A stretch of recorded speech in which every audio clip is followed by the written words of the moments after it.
Hey guys, we're going to try our hand at some Sous Vide steaks today. I don't have a fancy Sous Vide emulsifier, so we're going to do something a little bit different today to try to get this done. So first thing we have is 2 steaks. They are fresh steaks, just bought not too long ago. And they're going to get some garlic salt to cover up at first. So we're going to add some garlic salt. And we're going to get both sides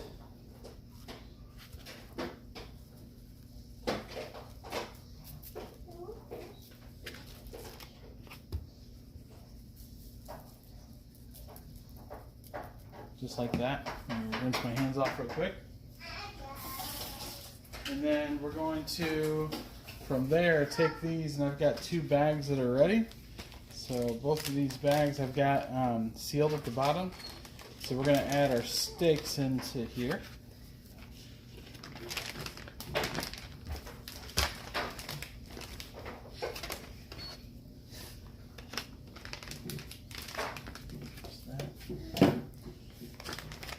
And then once we have our steaks in there, we're going to add a little bit of soy sauce in. This just gives it a little bit of extra flavor. Not too much, just like maybe half a tablespoon or so. It'll take care of that. So if you do too much, it's just going to force the liquid out the top when you're trying to seal it.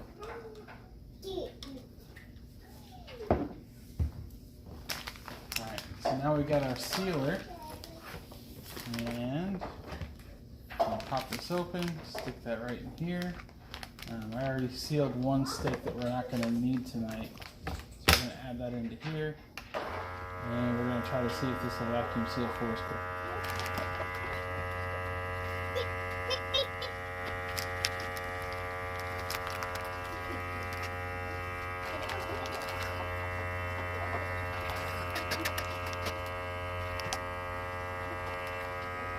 We're going to keep everything in there. I don't want it to be overly tight, so that way it doesn't just squish all the juices out. We want to keep that around there. So we're going to go ahead and stop this a little bit early, and then go ahead and seal it.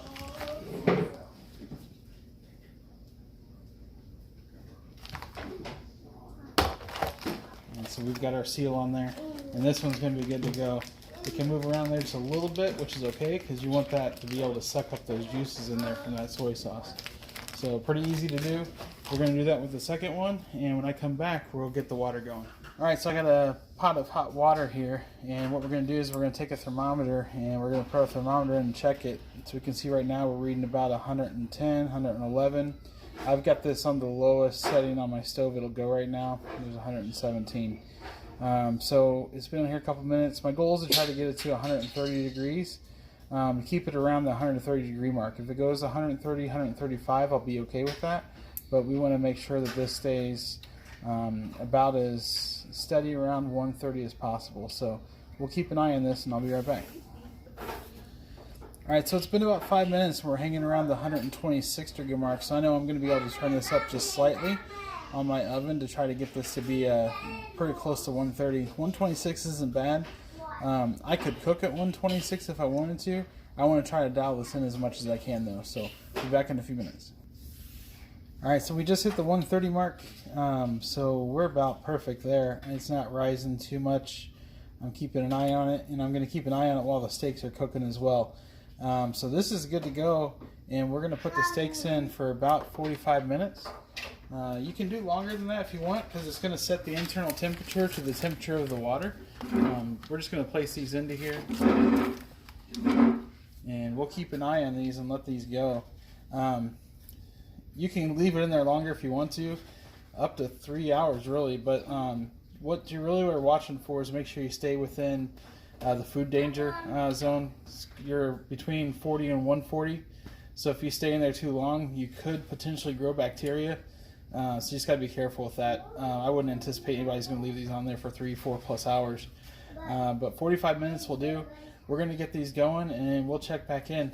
So I'll catch you guys in a little bit when we get ready to fire these onto the Blackstone. Alright, so we've hit our 45 minutes. I've had the steaks in there for the 45 minutes. I've made sure that this maintained right around 130. It crept up to about 135 on me, but that was fine. We were able to keep it down. So here's the next step is we're going to take our scissors and we're going to take one of these and cut it right open on here at the end. And we're going to take this guy and we're going to bring him over here and we're going to slide him right out. And I got paper towels ready to put that directly on the paper towel right away. And let's go ahead and grab the second one here.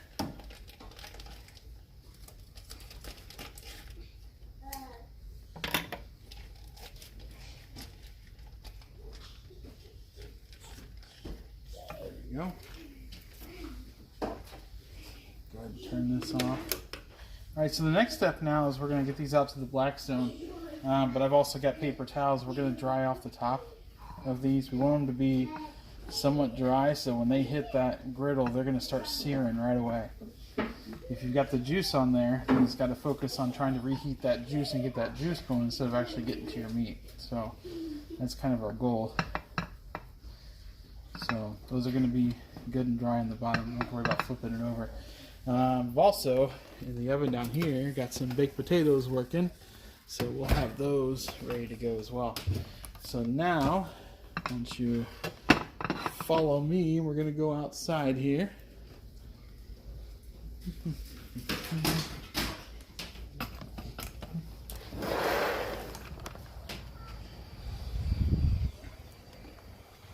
Alright, so I've got the lid closed on the griddle, and I did that on purpose because I want this to be as piping hot as it can get. So we want this thing to be just blazing. So right now, I've had it cranked on high for about 10 minutes right now with this lid closed, and so we should be good to go, nice and hot. We're gonna, instead of using butter, we're gonna take a little bit, oil. We're gonna take a little bit of butter and we're gonna put some butter right on top of these sticks. Like that. And you can see they're already melting. So we're gonna throw these over here and get these going.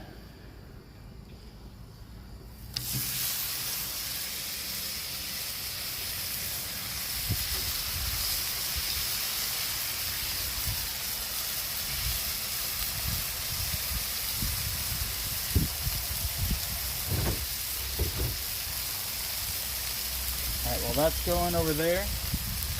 I do have a little bit of oil, and we're going to put a little bit of oil on this side.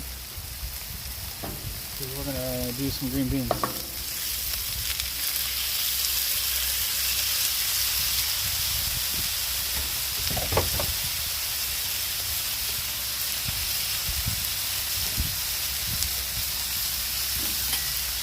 Now our goal for the steaks aren't to cook them. They're already essentially cooked, so we're just trying to sear them as quick as we can and get them as hot as we can. Now I've got this burner on high, I've got this burner on high. This one just came off of high. I just turned it down for the green beans. So we got to keep our eye on these so they don't burn, but they'll be fine as long as they burn them. But our next goal then is we're going to take them from here and we're going to flip them to the middle to where this burner is as hot as it can be. Because right now these steaks have cooled this burner down a little bit, so we're going to flip them to where they're hot again. So go ahead and take a little more butter, and let's butter this side. Go ahead and put some on the green beans. A little bit of garlic salt here as well. A little bit of wind hit us here. And we're going to flip this over right to the middle.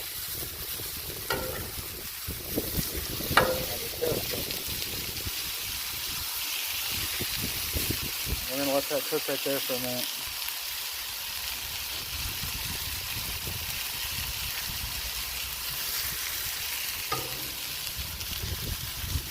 Didn't get as much of the sear I'd like right there.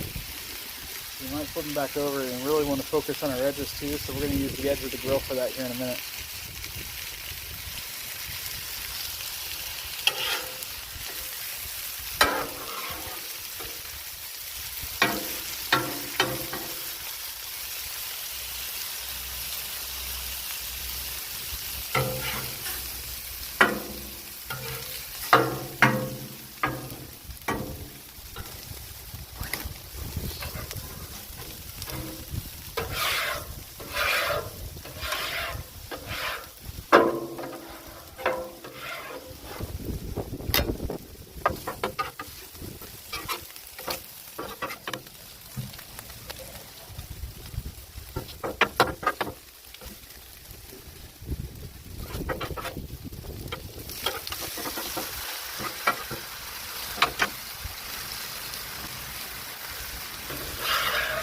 looking pretty good. Might be hard to see in the daylight here.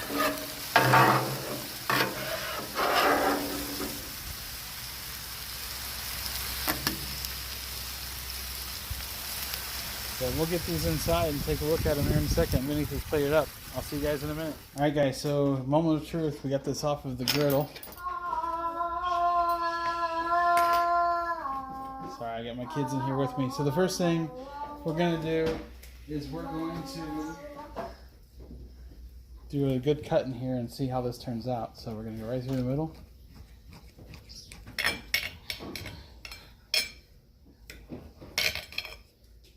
You can see it's got the pink that's going right through there. Good sear on the outside to the dark meat on the outside. So this is a great cut. It's a good medium. So to do your baked potato restaurant style, X this way, this way, this way, this way. You're doing a zipper essentially down the baked potato. And then once you got that done, push on both ends and it'll pop open. So here we go, guys. Great steak, Sous Vide. Catch you later. Hey Sean, how's that steak? Good. Yeah, really good. Liam, how's your steak, bud? Good. Yeah. Miles, how's the steak, buddy? Good. Good. Awesome. It's a hit.